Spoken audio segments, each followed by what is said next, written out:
দর্শক, আমরা এই মুহূর্তে আছি একদম বাংলাদেশ না তথা পুরো বিশ্বের লার্জেস্ট সমুদ্র সৈকত কক্সবাজারে। আজকে আপনাদের এখানের রিভিউ, যে নদীর একটা প্রাকৃতিক যে ঢেউ, সেটাকে আজকে দেখাতে চেষ্টা করব নাস টিভির মাধ্যমে। চলুন সমুদ্র থেকে ঘুরে আসা যাক। সমুদ্র সৈকতে নামার আগে এরকম কিছু দোকান দেখতে পাবেন। এখানে বাহারি রঙের দোকান, এখানে বাচ্চাদের খেলনা আছে, সেগুলো দেখতে পাবেন। বিভিন্ন চকলেট, বিভিন্ন দেশ থেকে আমদানি এবং লিচু আচার সব কিছু কিন্তু এখানে পাবেন। ঠিক একটু আগালে এখানে কিন্তু কিছুক্ষণ পরপর কিন্তু পুলিশ বক্স আছে, কোনো সমস্যা হলে পুলিশ বক্সে কিন্তু জানাতে পারবেন। আপনাদেরকে একটু গাইডলাইন দিয়ে নিই। এখানে যে ঢেউ আছে, বিপদ সীমা একটা রেখা আছে, সেই পর্যন্ত কেউ এত সাহস দেখাবেন না যে আমি সাঁতার পারি, অনেক দূর চলে যাব। যে কোনো মুহূর্তে কিন্তু পানির স্রোতে আপনি ভেসে যেতে পারেন। আরেকটা বিষয়, এখানে কিন্তু অনেকে জুতা রাখেন, এই জুতাগুলো কিন্তু পানিতে ভেসে যায়, আমরা দেখেছি আমাদের চোখের সামনে। তো একটু সাবধানতা, আপনার জুতা এখানে রাখবেন না, হোটেলে রেখে আসবেন। সব জুতাগুলো কিন্তু ভেসে অতটুকু চলে গেছে। এই যে আবার পানির ঢেউ আসতেছে, যে কোনো মুহূর্তে কিন্তু জুতাগুলো ভেসে যাবে। অনেক শত শত ছাতা দেখবেন এখানে। বসলে আপনাকে হয়তো বা ঘন্টা প্রতি বা একবার বসবেন, সেই জন্য 20 টাকা গুনতে হতে পারে, 20 থেকে। এবং এখানে সব কিছুর ব্যবস্থা আছে, ন্যাচারাল বাতাস দেখার, সবচেয়ে সুবর্ণ সুযোগ প্রাকৃতিক দৃশ্যগুলো দেখার, সেটা কিন্তু এখানে বসে বসে আপনি নির্দ্বিধায় দেখতে পারবেন।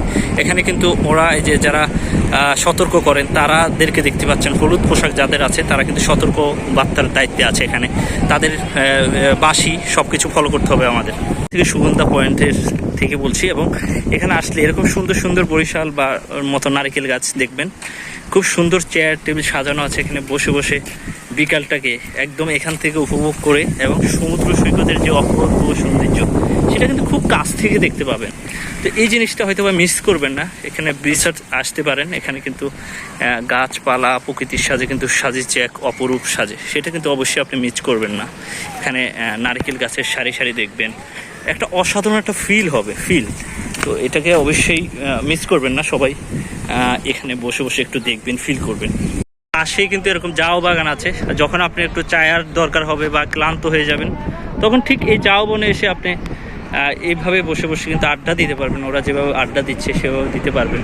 এবং এছাড়াও বাতাসটাও কিন্তু এখানে নিরিবিলি পরিবেশ। এখানে কিন্তু একটু সতর্ক থাকবেন, এখানে কিন্তু অনেক ধরনের খারাপ লোকের সংস্পর্শ হতে পারে। কেউ কিছু জিজ্ঞেস করলে আপনি কিছুই বলবেন না, এমনভাবে করতে হবে আর কি। এভাবে বসে বসে আড্ডা দেবেন ওনাদের মতো।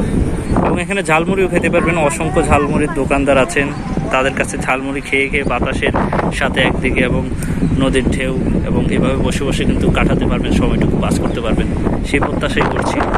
এবং আপনি জাও বন থেকে বের হয়ে কিন্তু এই যে সব রোড দিয়ে হাঁটবেন, এখানে কিন্তু জল তরঙ্গ আর্মির যে একটা জল তরঙ্গ হোটেল আছে, সেগুলো কিন্তু আপনি এই ভিতরের রোডগুলো দিয়ে হাঁটলে দেখতে পাবেন। এবং এখানে অসংখ্য অগণিত ফুচকার দোকান আছে, চটপটির দোকান আছে, আপনি খেয়ে খেতে পারেন বা হেঁটে হেঁটে দেখতে পারেন। সেই বিষয়টি আমরা প্রত্যাশা করছি। এবং সুন্দর একটি রোড আপনাকে দেখাই, যদি রোডগুলো কত সুন্দর। এখান থেকে কিন্তু আপনি হেঁটে গেলে সবচেয়ে ভালো, গাড়ি নেওয়ার দরকার নেই, খুব রোমাঞ্চ হবে, সেই প্রত্যাশাই করছি। প্রিয়জনের নামটুকু এভাবে লিখতে পারেন, লিখে এখানে সমুদ্র পানিতে ভেসিয়ে দিতে পারেন, আপনার ইচ্ছা সেটা। আমরা একজনকে দেখলাম। আল্লাহর প্রাকৃতিক যেই ঢেউগুলো আছে, যে কীভাবে মনে হয় কোনো মেশিন দ্বারা ঢেউগুলো আসতেছে না, এটা আল্লাহ তাআলার এমন সৌন্দর্য যে এখানে না আসলে, এই পানির নিচে না বসলে বা আপনি এটাকে সৌন্দর্য উপভোগ করতে পারবেন না। তো এখানে কিন্তু বিভিন্ন যারা সাঁতার পারেন না, যারা বরিশাল আছেন, তারা কিন্তু অবশ্যই সাঁতার পারেন বেশিরভাগই। সেই মানুষদের কথা বলছি না, এছাড়া অন্যান্য ছেলে যেখান থেকে আসেন, সেখানের মানুষ কিন্তু সাঁতার পারেন না, বা সাঁতার পারলেও এরকম একটি বয়া নিতে পারেন। এখান থেকে 20 টাকা ভাড়া নিয়ে কিন্তু এই পানির মধ্যে হাজার হাজার মানুষ, যদি একটু দেখেন, লক্ষ্য করেন।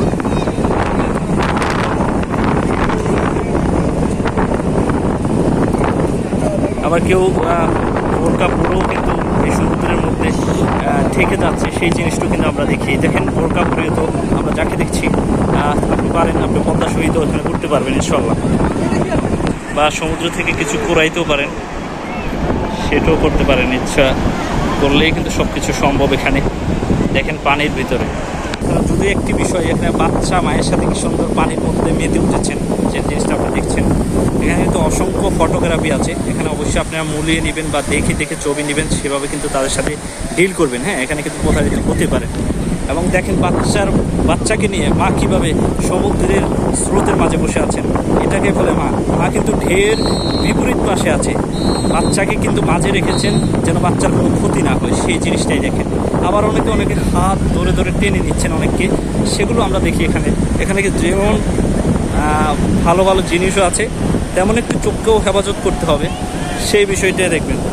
গুরুত্বপূর্ণ ইনফরমেশন। এখানে অনেকে আসলে সিবিসি হয়তো বা বলতে পারেন যে আসলে নামাজ পড়বো কোথায়। এই যে এরকম পুলিশ বক্স আছে প্রতিটি পয়েন্টে কিন্তু এরকম কাছাকাছি কিন্তু এরকম জামে মসজিদ আছে, সেখানে আপনি নামাজটুকু আদায় করতে পারবেন। নামাজ সব কাজের কিন্তু আগে, সেটা অবশ্যই করতে হবে আপনাদেরকে।